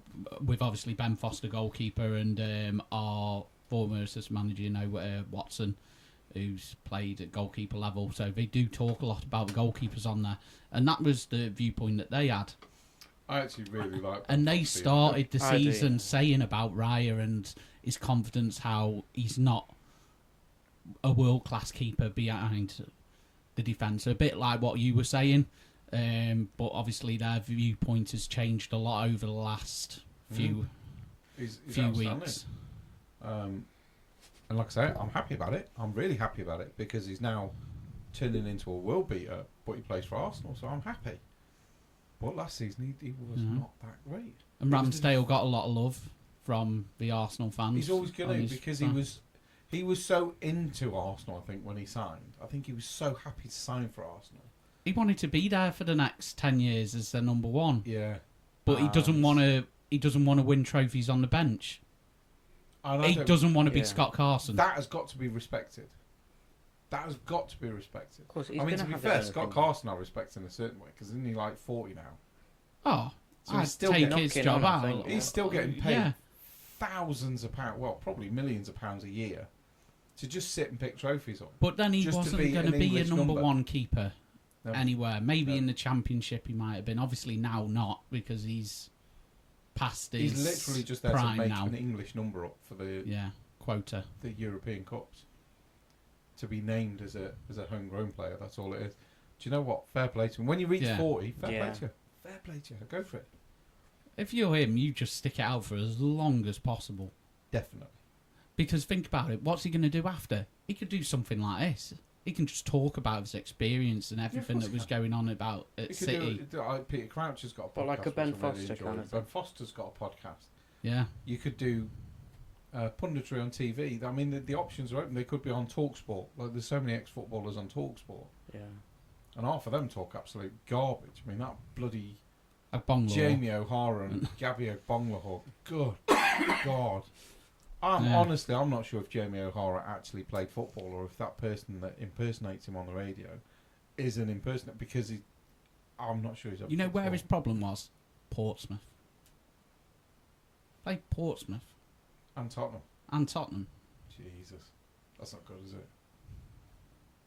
Oh, can you imagine? Just useless. I mean, it's... And he's so thick as well. Yeah. It's like he can't even talk properly. And Gabriel Bonglahor, I don't know where half of his opinions come from. I don't understand where that guy was spawned. Because No. Spawned. he honestly comes up with some absolute shite, that guy does.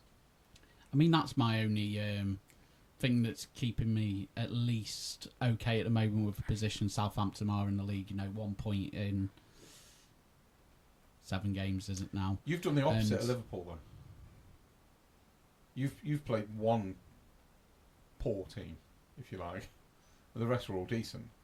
Well, Yeah. Liverpool have played one half-decent team, which they beat. So shall I go through my review at the moment? As it seems like a good point in Right, well, in the season. let me just go to Premier League, No. scroll down, No. Southampton, No. matches. I can So- tell you the matches. So obviously, I look at the season now. We've got 1 point, and I look at it and go, we should have beat Newcastle because they had 10 men. We had plenty of chances to Okay. do it. So that should be That 3 was still points. 1-0. But that's Newcastle away from home. Not You an weren't easy place spanked. to go. 1-0. Yeah. So I look at that and go, okay, fair enough. Second game, Second game was Forest. the Or two teams, yeah. Nottingham and Forest. And you Nottingham only got Forest. beat 1-0 again. 1-0. Poor performance that was. That's a game where you think, okay, we should perhaps get a result out of that. But looking back, Forest, not a bad side, actually, with the players they've got about them. Then So you won in the defeat, EFL Cup, which we'll ignore. which is fine. I'm all for the EFL Then it Cup, was Brentford at home, which was just a poor result. 3-1. Which, it's not an easy place to go, Brentford. Brentford are doing well. It's Brentford, yeah, Brentford they are on very good. fire. They're an established And let's face Premier it, you're League going to team concede now. in the first 3 minutes. Let's be honest. So you're Yeah. going to start 1-0 down against Brentford because it's just what they do. Then you had Man United. Man United at home, and we don't win at home against Man United. Never do. That must have been I remember you winning 6-3 at one point. Wasn't that a home game? I mean, it was in the 90s, like, but We just don't win. 20 years ago. We just don't win at home against Man United. It's one of them things. So are we going to get points at? No. Ipswich Okay, 1-1, then- and that was then- just then you had a your dumb EFL deflection right at the No, end, Then you had your EFL Cup, which you which won is on fine. pens. Then you had Ipswich, which was 1-1. Yeah. Probably should have won that. Yeah, because it's a last minute deflection. Yeah. So It's So I'm only looking at the season now going, okay, we should have 6 points really. But then we play Bournemouth, which Bournemouth are okay. Again, they're a more established they team. did have a good game though. But are you Bournemouth did. telling me that if we'd have had 6 points at this stage of the season, do you think we're under as much pressure as we are Oh no, now? not at all. Not So at I all. think that changes the game. But then So I I say can yesterday accept you that. played Arsenal. And we played well And enough. you were very good yesterday. I saw a very good defensive performance yesterday. Yeah. Very good. But now he needs to go out there and know what his best team is now, because he's chopping and changing it every week, which he's needed to do. But he's got to go out and beat Leicester now. Your next 3 games you should win easily, because you've got Leicester at home, City away, Stoke. I'm not on about that. Everton at home. And then it's Wolves. And then Wolves, so you should win that as well. So 3 when out we're of the getting next, there, 3 out of the it's next 4 you massive. should win. And maybe 50-50 which against game Leicester. you know which game I care most about? The City game. Which City? Well, I imagine it's probably going to be Leicester City. No. Because you There's have to only win one game that matters to me out of all them games right now at the moment. Man City. Stoke City. Oh, the EFL Cup. Yeah. And that's fair enough, to be fair. If we can win the EFL Cup, getting relegated, just play football to win stuff. You're going to do a Birmingham then? Win the league why cup not? And get relegated. They care more about, like Ben Foster says, he says that one of the greatest things, like when he speaks to Birmingham City fans, is they don't care about playing in the Premier League or anything like that. They talk about winning the EFL Cup. Because he won something. And you've got to remember, you're a newly promoted team as well. You can't go up there expecting to stay up and to do well. Round 4 as well, Yeah. so you're going through it. So you might as well do what you That's it. expect to It do matters. already. So he's You got might to as well. take that competition seriously. If he doesn't take this competition seriously, then I'll get annoyed. No, I'm with you. I think you should be putting effort into the Leicester, Everton and Wolves games, though, because you could get something out of that quite easily. Now, Who has half to put time. effort into a Wolves game now, though? We still have to put effort in. Now, I may have been a bit erratic at half time during the Bournemouth game. I may have sat Russell Martin before half time and employed Graham Potter. But, you know, right now, Russell Martin, does he deserve his chance? I mean, if he's going to play like he did yesterday, then surely the results will come. I just worry how long you can give him. And I think he's only got the Leicester game because it's too big. No. That's massive. Leicester's absolutely huge. For Ignore right Man now. City. If we beat Leicester and lose to Man City, that doesn't matter. It's pretty You much know a what I given. mean? I don't think any Southampton fan's going to go kicking and screaming if City beat you 2-0. No, I really don't think anyone's going to. I'm not sacking him if City if they beat us 7-0. Yeah. Because they've got the potential to turn it on. You know, if Haaland decides, oh, I'm going to be the greatest striker in the world. They can turn it on against anybody, can't they? I'm pretty sure everyone expects to go to City and concede a few. It's bonus points. I don't. I expect Arsenal to go there and win. And to be fair, we should have done. But going into You that should have done. Everton and Wolves game matters so much because that's 6 points there. Because we need 40 points. And by the time we get there, I don't think you're going to need 40 points this season. No. by the time we get there, by the time we're playing Everton and Wolves, we're a quarter of the way through the season. And if we've only got 1 point, we're on for Derby's record. I would and like. that's the worry. Honestly, would- the bar is so I low, would I like think to you point out could get now- 25-30.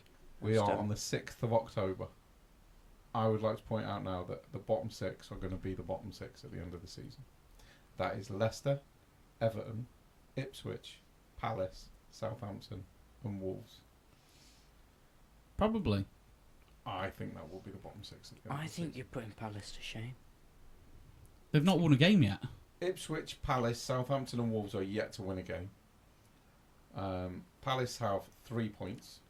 Ipswich have 4. Ipswich have got more points than Palace. Look at Palace, like... I mean, On the Palace were regular unlucky. I mean, seasons. Palace should have had a penalty. Van Dijk pulled Gay's arm.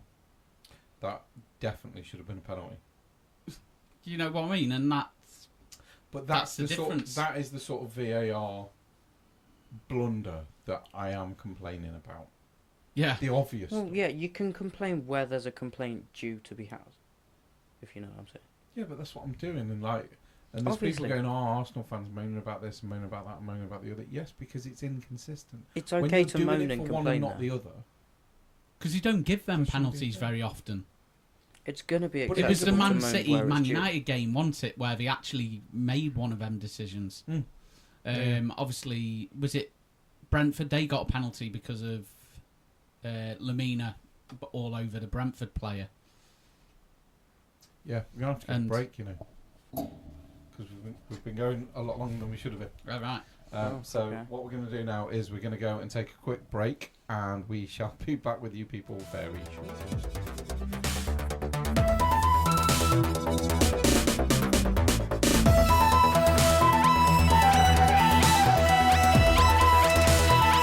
Hello, and welcome back to part 3 of episode 50 Sunday League Pundit Show.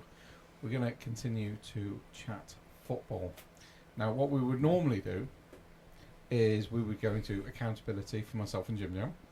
But we're not going to do that this week because we are also recording episode 51 this week so that we have a week off on international break. So what we're going to do is we're going to talk about accountability in episode 51, and we're going to go more in depth about our journeys, what we're doing, etc, etc.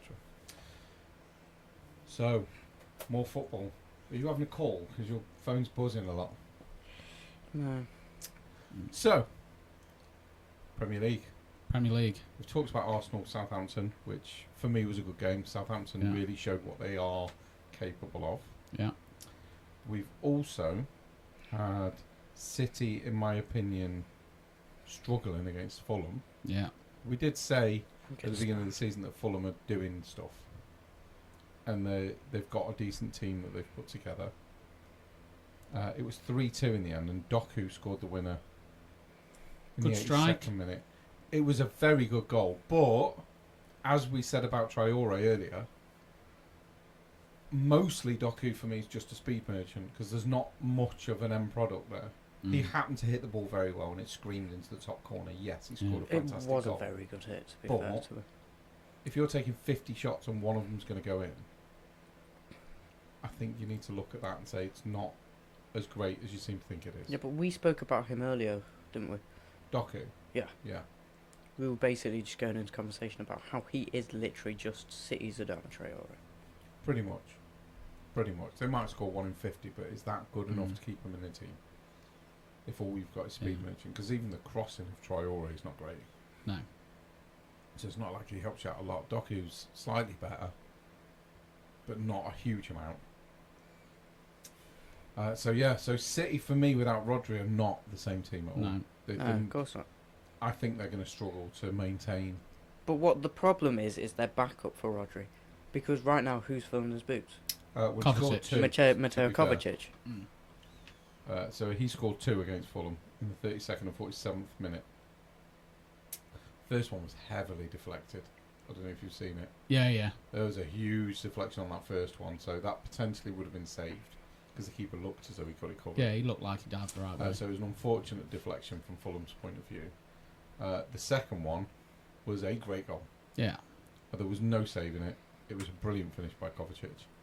And Doku's again was a fabulous finish. But the thing is, Mateo Kovacic, he's starting to hit Rodri-like shots in his absence.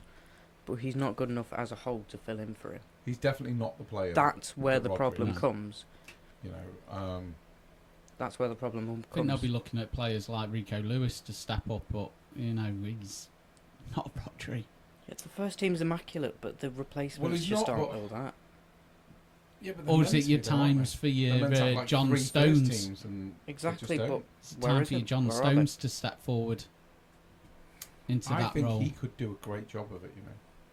He Yeah. hasn't got the attacking prowess of Rodri or Kovacic, but he's very, very But do good. you need the attacking when you've I got don't think so. When you've KDB got and De Bruyne, Gundogan but in when front? you play in- Foden, and you've got Haaland, and you've got Grealish, you've got so many options. When going you've got forward. what you've got at you City, need to solidify your defence, especially when you're conceding 2 against Fulham. you'll always have an attacking midfielder Mm. at City. That's what they've got. They've always got an attacking midfielder. Loads of them. So what you could do is you could stick John Stones at DM because the attacking prowess should be in the attacking midfield. Should be Yeah, enough just for let them him. get on with it. So it is there.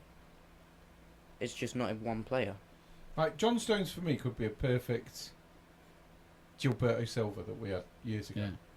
Just sit there, do the dirty stuff.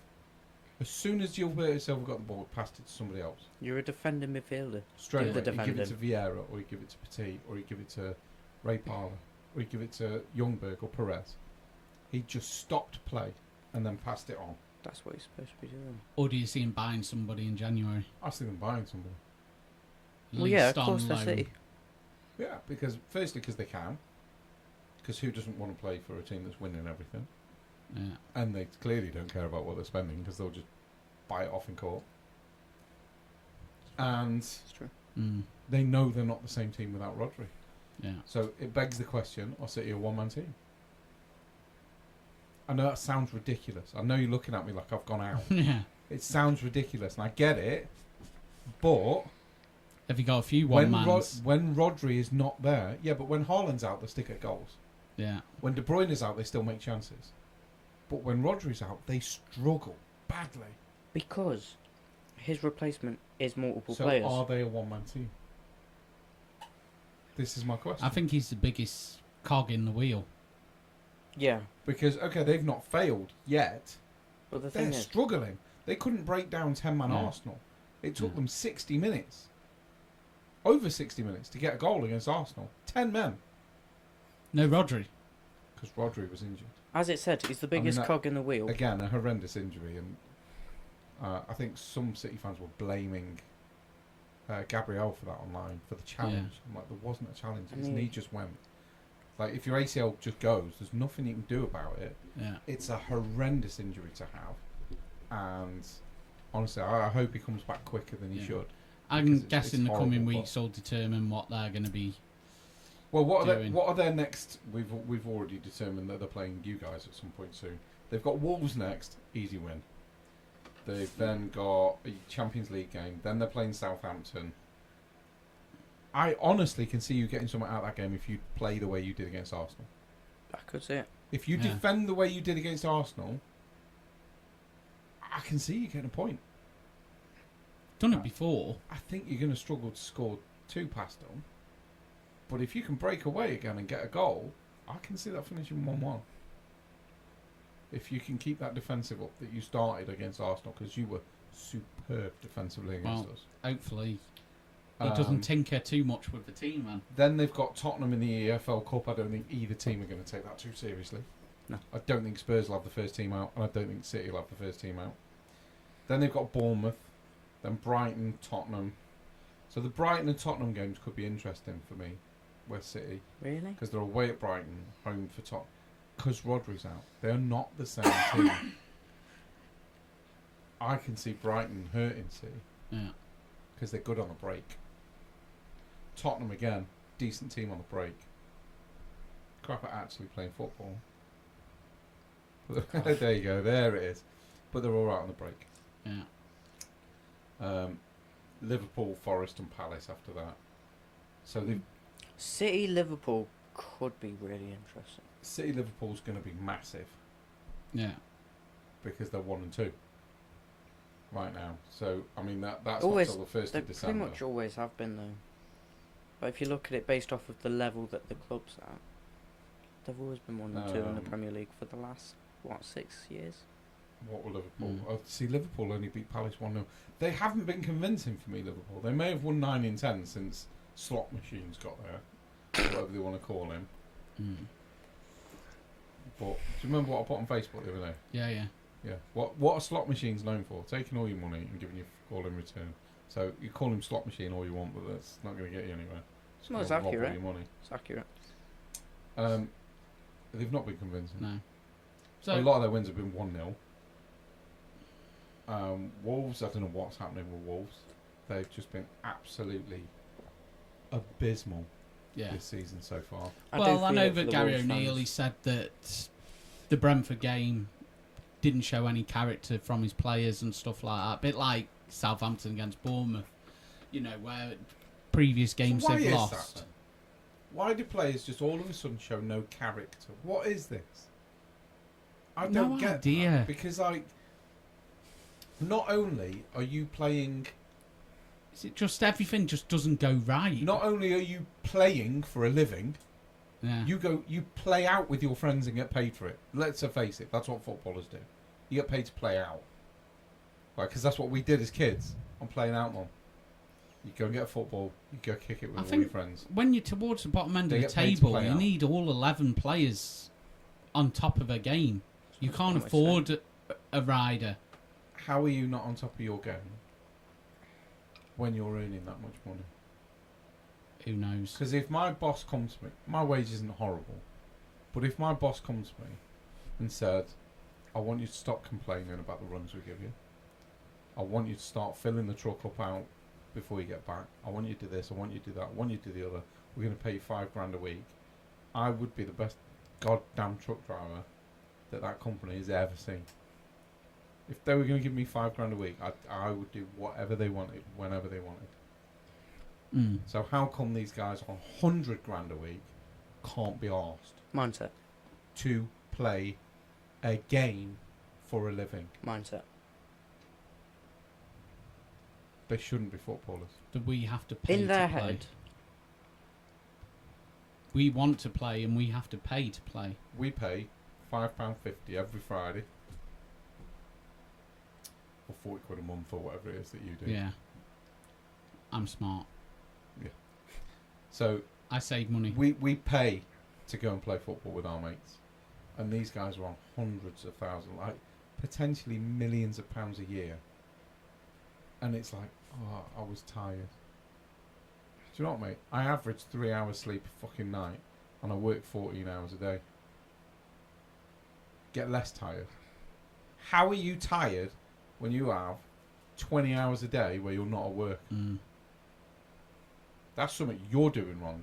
Yes. Because when you come off your training and you go straight to a masseuse, and you jump straight into an ice bath, straight into a jacuzzi, go back to the masseuse, you've got a personal doctor on hand 24/7. How is there anything wrong with? If you're injured, you're injured, and I hold my hands up, and that's fine. Because we work too much Ben and White it's right now. illegal. Ben White's not playing right now because he's injured. Now, he's played the last 2 years through an injury, and we've only learnt at the end of the season that he's been injured because we haven't had a replacement right back. Now we've got a replacement right back. He's having the time off to recover. I don't have an issue with that at all. Of course, he deserves that time. He Because needs when that he time. was injured and he was playing, when has Ben White ever been the problem at Arsenal? When have you ever looked at it and gone, Ben White has only given 50% today? He was off it. Do you know what the He problem doesn't is, even though? like football. Do you know what the problem is? Does his He's job. the one that doesn't like football. Football for him is work. Exactly. But So football annoying. for everybody else is enjoyable. No, but what you've got to see it as, Ben White sees football as a job, so he knows he has to improve because that's his job. He doesn't actually care about playing the game. He's just working in his head. That's so bad, isn't it? It's so annoying. For So everyone bad. else's, in everyone else's head, they're just having a kick about doing what they want and getting paid to do it. So why are they going to put full effort into it? Because I guarantee, That's- if that's somebody exactly comes to what's me in their now heads. as a massively overweight 43-year-old that is pretty lazy, I know I work 14 hours a day, but I'm a truck driver. It's not like I'm hogging logs or rocks around, Yeah. Mm. right? So I'm pretty lazy. I'll quite admit that I'm lazy. We'll go into that in accountability in episode 51. Wait for next week. But if Stafford Rangers came to me and said, we're going to double the wages you're currently on, but you have to get into shape and you have to do this and do that. If they were doubling my wages, and believe me, that's nowhere near a footballer's wages, I'd be in shape within a month. I'd make sure I got enough sleep. I'd make sure I ate the right things. I'd make sure I was exercising every day. Do you know why? Because I'd have the time to do it. Because I'd be training 3 to 4 hours a day. I'd then leave training. I'd go swimming. I'd do a bit of running. I'd come into the gym, do a bit of gym work. I'd make sure I was eating right because somebody's paying me to do it. Yeah. But they do too much. Too much my ass. They spend their life on FIFA. Seen the True. latest now that FIFA have told Man City and all the other clubs going to FIFA World Club that they're basically dictating the players that they've got to take and play. That's ridiculous. That's the worst thing I've ever heard in my life. Yeah, pretty much. Surely the only person that should decide who's going where is the manager. Because if you're a manager and you think, okay, we need to win that competition or whatever, perhaps he goes, you know what, we can win this without KDB and Haaland, perhaps. And perhaps he says, you guys, have a rest for the Premier League. We got this kind of thing. That should be the manager's prerogative, without or the shadow club's of a doubt. prerogative to decide who to play. Because that's Without like shadow of a doubt. saying that you've got to play your first team every single time that you enter that pitch. Which, I suppose, integrity of football, we say you should take the competition every game like the EFL Cup. Yeah, you should. But if you've got a player like Ben White right now, who has been struggling with an injury for the past couple of years, are you telling me Arteta hasn't got the right to say, well, you can play, but I want you to recover. Yeah. So you're not going to play because I want you to recover and I want you at 100%. Right? What you're telling me, you're taking away the right for him to do that because now you're telling me his replacement can't come because you're saying, well, you can't take him, but you can. And I take think him. Pep's Ridiculous. turned round and said, "Who are my best players then? I've got a team." Fair point. Fair point. Sometimes he says some stupid stuff. Fair But- point. That's fair enough because I think that if you register, it's like the whole where they get fined, don't they? If Man City are playing Southampton and Southampton have already been relegated and then they don't decide to play. Now, don't get me their- wrong. If they play their they under register- 15s, No, then you can look at that No, and no. go, when they play a team that is part of their 25-man registered squad, there you go. they can play anybody. They could drop all the 11 first-team players. If As they're long as playing, they're in that 25. they can play whoever they want against whatever team we want. Well, I've named them 25 because I think all 25 of them are good enough. Yeah, So who am I playing that's weak? You go and tell my players which ones you think yeah, are not Premier League standard. yeah. Because I'm not. Because I never get think they how all are. teams get fined when the players are registered for the club, and I think Crazy. it's I ridiculous. mean, don't get me wrong. If they were all school kids they were putting out, yeah, you would have to look at that and go, there's something not Yeah, quite right here. You've got an average age of 16. yeah. I think you're prattling about here. But But if Man City decide to play Scott Carson for a game, which they have done in the Champions League, haven't they? oh yeah, They've yeah, played it's- him. Yeah, He's third choice, and they played him, given Yeah. him his give Game. Him, yeah, they gave him his game. Yeah, but if he's in that registered squad, he should be completely eligible to do so. exactly. I don't see the problem with it personally. No, I don't see the problem with it. If I look at it as a fan and think Arteta's put a team on that I don't think can win from the start, I'm going to be annoyed. Because for me, that's him not taking it seriously. yeah. How do you think I But he feel after will Ange has been starting Timo Werner? Well, he will still argue the point that he thinks the players are good enough. The same way Ange will still argue the point that, well, I think Werner's good enough. You can't say, well, no, he's not. Is he then actually how- insulting Timo Werner? Yeah. Doesn't he name his TikTok after that player? Yeah, He did. it's been not gone. now. It's been It's gone changed. for a Oh, while. it's changed. I was going to say Yeah. it was It's like bit- Turbo Timo time or whatever Yeah, it It's was. been and I gone was for a like, while. I would like to point out at this point, I'm going to go on just to make sure it's accurate, but at this point, as you mentioned it, as it stands, we have 133 followers Yeah. on TikTok.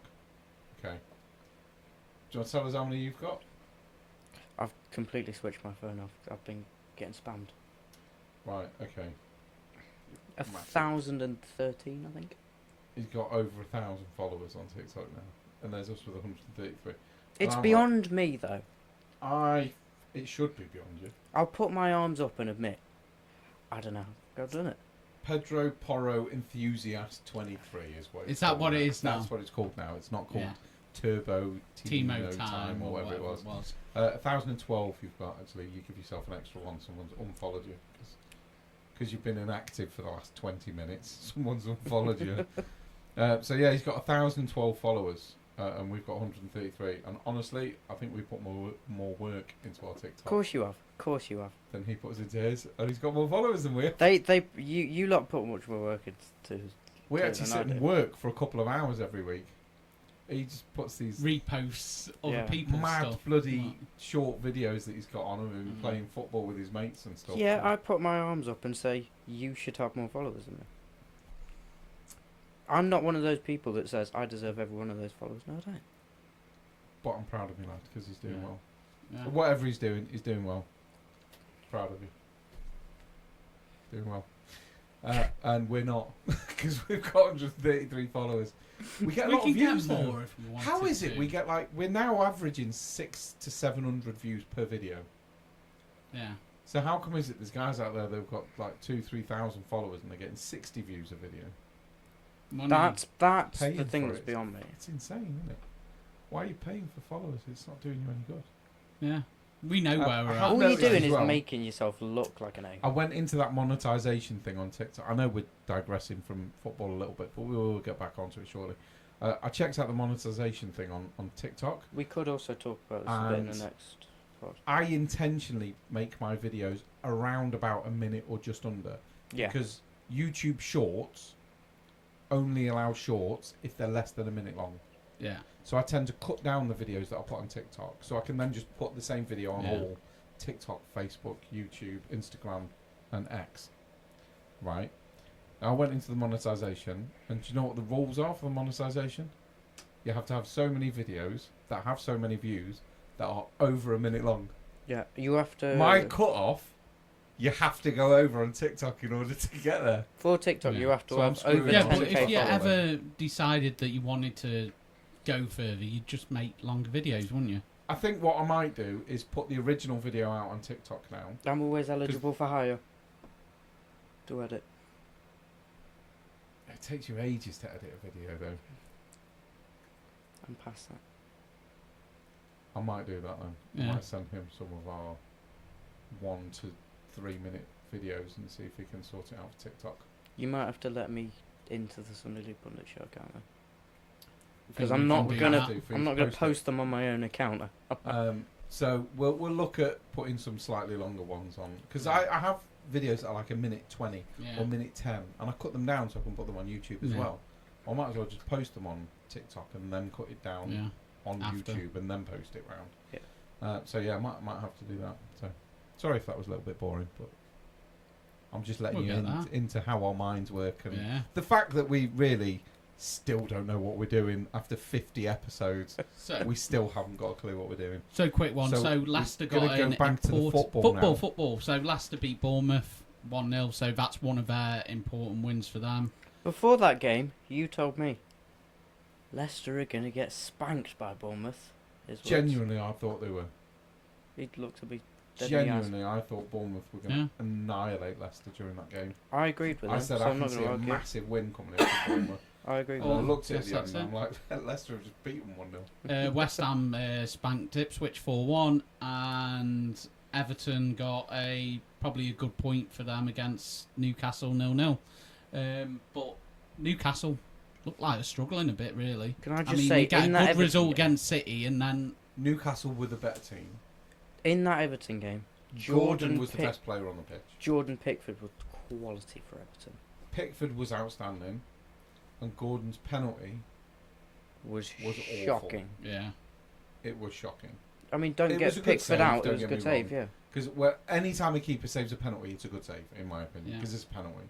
But it wasn't it wasn't in the corner. It wasn't hit hard. It wasn't hit fast. It was one of them where if the keeper goes the wrong way, you go, "Oh, it was a decent penalty." When really you think it really wasn't. It was poor, but if the keeper had gone the right way, he'd saved it. I feel like it's cocky. Just going for technique. It was quite poor. He should have just drilled it for me. Should have Yeah. just absolutely hammered it. Everton obviously had a goal ruled out by Decuro, which was offside, to be fair. Yeah, it was clear. So, I mean, I watched another game in midweek, and I watched Man United Porto. Okay. Thought I'd Yeah, I watch did that. watch that. And you know, Man United started off so well. 2-0 up, you know, poor goalkeeping really for both of their goals, but the 2-0 up. And they Standard should in be leagues, though, comfortable. isn't it? But they looked so poor defensively that when the crosses were coming in, I mean, I don't think Onana could do anything about the goals that went in to make it 2-2. And then obviously they I would went agree. 3-2. I've seen highlights, so I haven't seen the whole So, game. But And the interesting point that they say a lot, what is Man United's style of play? What is their identity? How do they... mixed? I mean, we look at... They're playing Villa currently, and I think it's still 0-0. It is still 0-0. And we question the choices that they make today. Like I said, guess the centre backs today. I would have never guessed it was Maguire and Johnny Yeah, Evans. no one would have guessed And- that. I'd have never guessed It that just- in a million years. Especially when they're playing This is, Villa. as we've gone on to Man United, I will talk about a note that I've made. Yeah. Right. So, Man United I fans, heard, plug your ears. definitely not. Well, maybe, yeah, because I'm Well, slagging the fans off, not the You've team. never got Right, so- anything good to say about them. I heard on the radio by pundits and ex-players, definitely something happened to his socks ripped. By pundits and ex-players, You I think? heard that Ten Hag, the Aston Villa game, has to be his last chance. Really? Now, let me just enlighten the dickheads that tell me that this is Ten Hag's last chance at a win. That he has had players and a dressing room that since we started this podcast nearly a year ago, Yeah. we've been saying players not good enough. The attitude is disgusting. The dressing room must be toxic as. Yeah. It is a horrific environment to be going into. Yeah? Yeah. Yeah, He's of won course. 2 trophies with that. Yeah. That guy is closer to a genius than any of us realise. I Yeah. don't know what Man United's problem Yeah, is. they're telling me that this Villa game is his last chance. Last chance at what? More silverware? What do you want? I'd have taken the 2 trophies that Yeah. United have got in the last 2 years. We are going through a golden period with one of the best young managers in the world. What have we won? Nothing. Ten Hag, about to be sacked, has got them 2 trophies.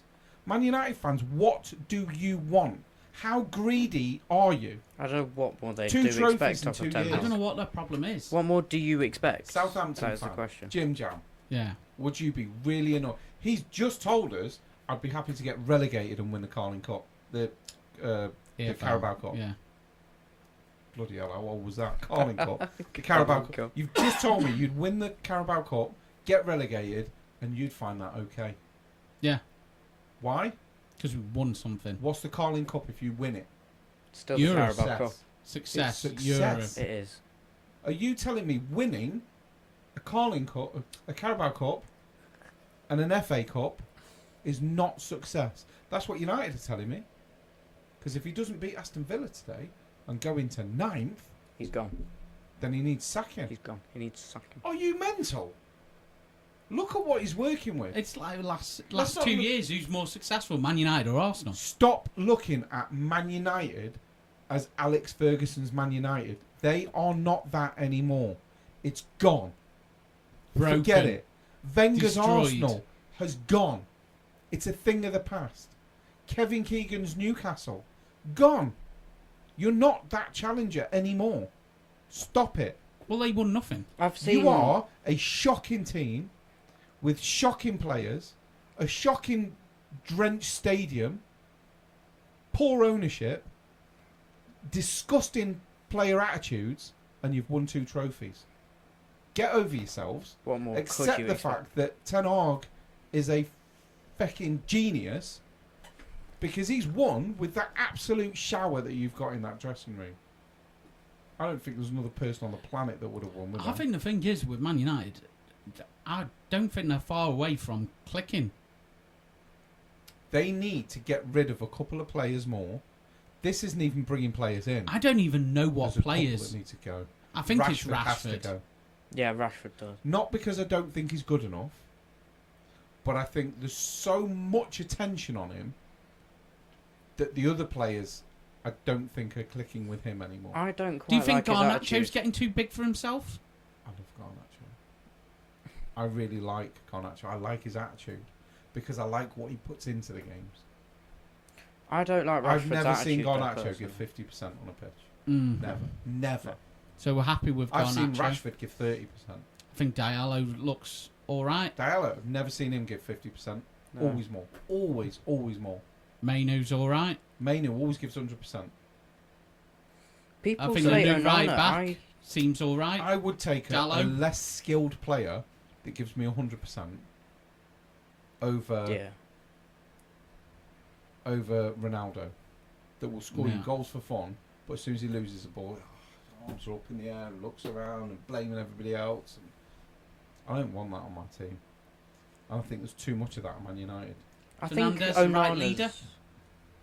No, Oh, I don't think Fernandes should be there. I think he's one of the problems. I Fernandes put needs to go. Yeah. Maguire, too much attention on him, needs to go. I put I Kobe still Mainoo think as captain. Maguire's a good. I think he's a good Player. player, and I think he could be brilliant at the right team. Yeah, he But needs at the that right club- chance, right opportunity. He has not got the fan base that is supportive, and he's not got the players around him that are supportive. I think the attitude problem Yeah. at Man United is disgraceful, and I think the players' attitude is disgraceful.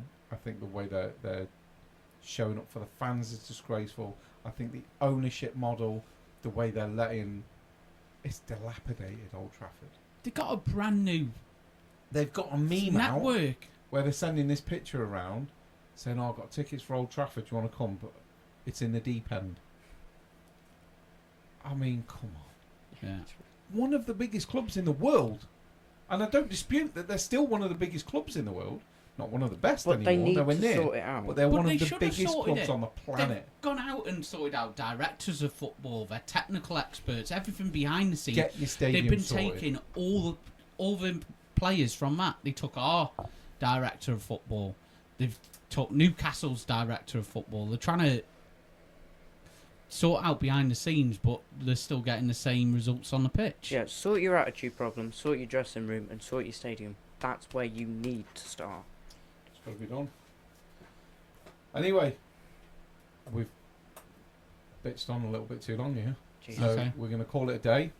We're going to end episode 50 there. And although you good people are not going to hear us for another 7 days, we're going to go immediately into recording episode 51, or Straight what's up. left of it. Yeah. So thank you very much for joining us. We really appreciate it. If you do listen, and if you've made it to the end, if you're on audio, please leave us a nice comment and maybe follow us. You'll get notified then of every time we put it up. If you watch clips on YouTube or TikTok or whatever, drop us a follow on there. The more numbers we get, it will help us. And to be honest, it will help us start giving more stuff away.